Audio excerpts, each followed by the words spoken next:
jamming here. This is the second lesson on arpeggios, and in this lesson, it's tricks basically to how to get to that place where you can use arpeggios effortlessly in your playing faster. And this is the second trick.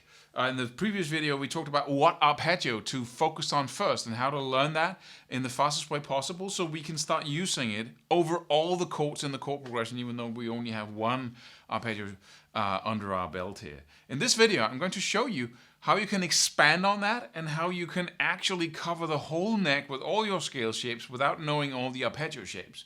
And I should say that we have a new program out, a new program bundle that focuses specifically on this, on the techniques and on the triad methodology that you can use to absolutely get the most out of very little when you use arpeggios. So you can click the link below here. But how do we go about this? Well, the first thing you do, as we talked about in the previous video, is that you learn the main arpeggio of the key. So if you're playing in A minor and you're usually using your A minor pentatonic to play over that chord progression, then you add on to that your A minor arpeggio, A minor triad. It's only 3 notes, right? You can find those shapes, across the internet. So that's pretty, easy to come by. But once you have those shapes down, what do you do with them? Well, you focus on the arpeggio of the tonic in the chord progression, which if you're in A minor, it's the A minor arpeggio. But where do you go from there? Well, basically, what I usually do is I do a simple exercise of using the arpeggio, starting and stopping on an arpeggio note. So I might say, okay, if we're in the key of A minor, I got a nice little shape up here.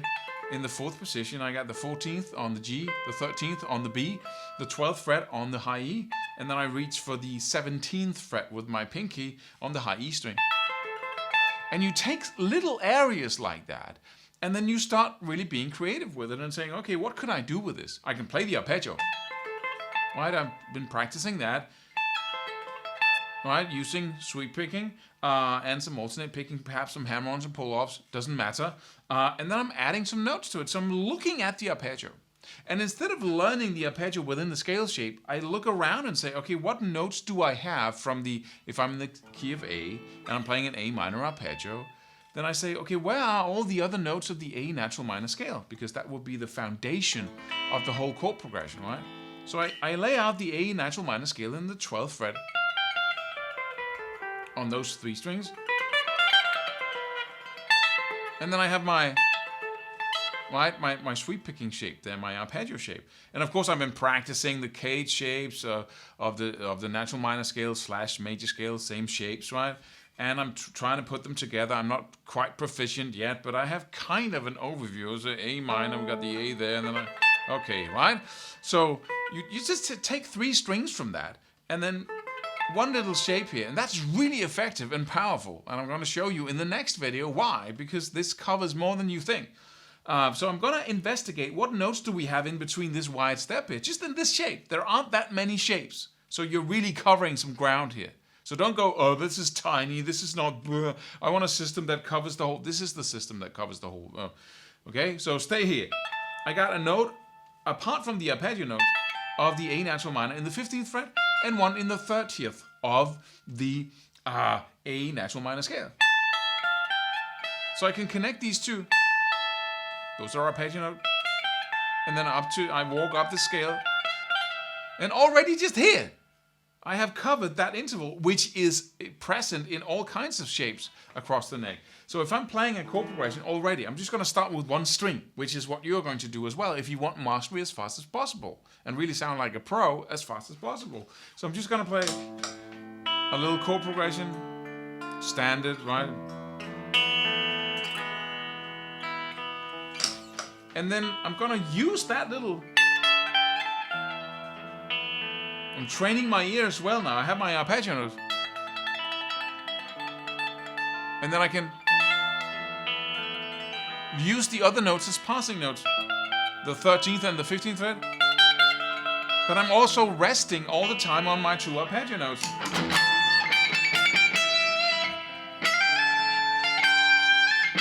And I'm just trying to be creative, create melodies that start and end on my 2 notes here.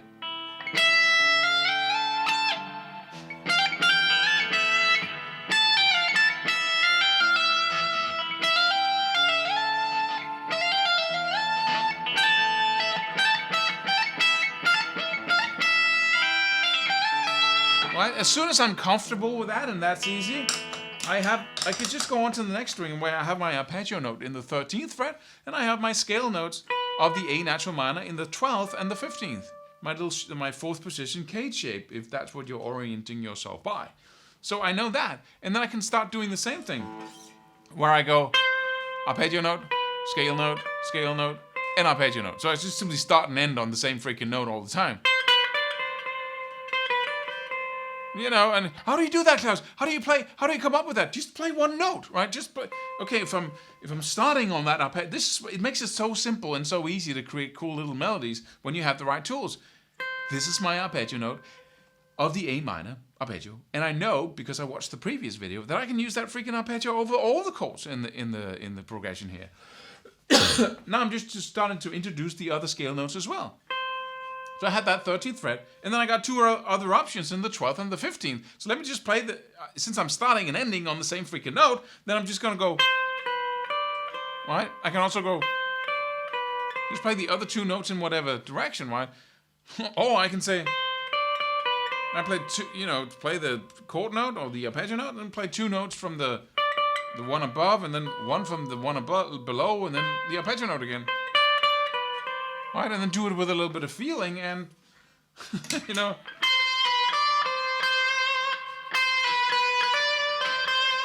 add some hammer-ons and pull out some pinch harmonics, right?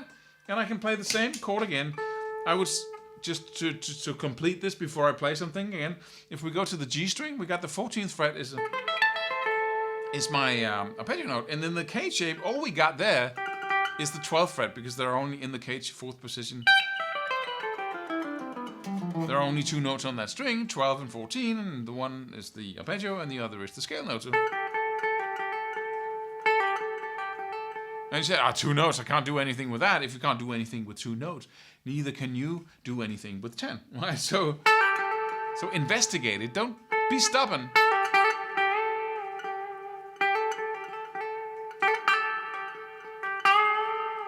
All right?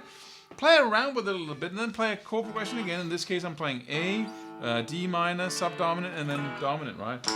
So A minor, D minor, and then E chord. And then from the top again. I start on the high E string. Just listen to this magic. Play one thing there, one thing on the B string, one thing on the G.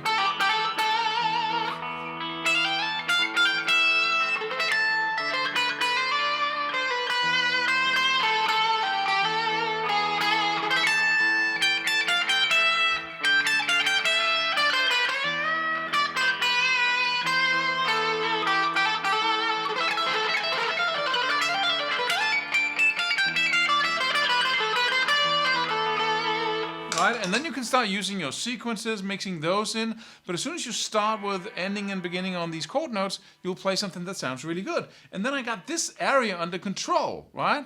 Which is amazing. I can do the same thing with the first position down here with the A minor.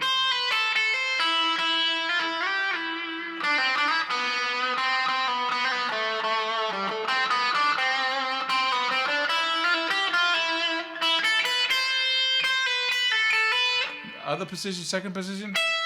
And again, I'm focusing on the arpeggio shape. If you take the second position of these sweep-picking triad patterns, you would have a note in the 8th fret, the 12th fret on the high E string, 10th on the B, and 9th on the G. Right? And that covers two cage shapes. So you have the first note in one cage shape and the other one in the second. So now you really have to look at it and say, okay, I got a note there. And on the B string, I got the 8th and the 12th and the 13th I can play around with. On the G, I have the 10th and the 12th there, and I got the. Then you suddenly have to orient yourself in a totally different way. And in this case,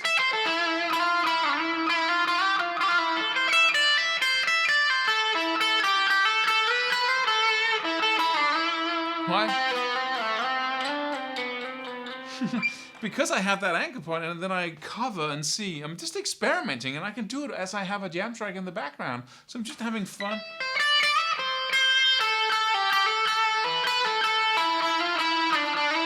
Okay, the other shape.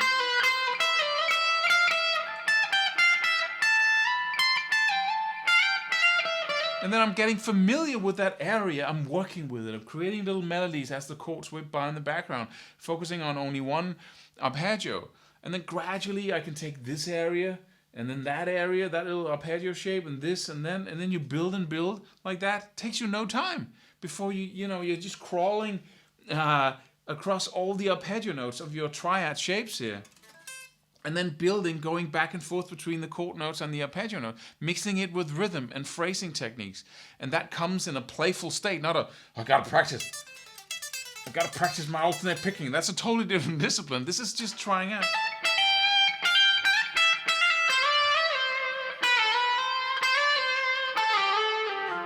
And the reason why this sounds together, melodic, and not just random notes, is because I'm targeting all the time the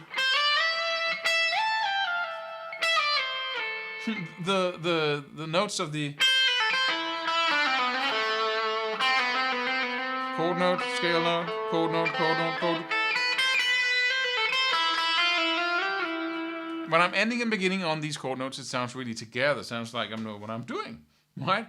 So it works in the most amazing way, but it requires you to stop the constant arpeggio training and then actually taking small shapes and then just working with them and discovering what you can do with them as you have a jam track in the background. In the next video, we're going to go into covering the whole neck here. That we didn't in this one. It takes too long. So we have to cover that in the next, and how you can do runs and all kinds of stuff and combine that with melodic stuff without knowing a ton of arpeggio shapes. So let's look at that in the next video. And don't forget to go check out the new bundle and the Fast Guitars here. Really interesting brand. See you in the next video.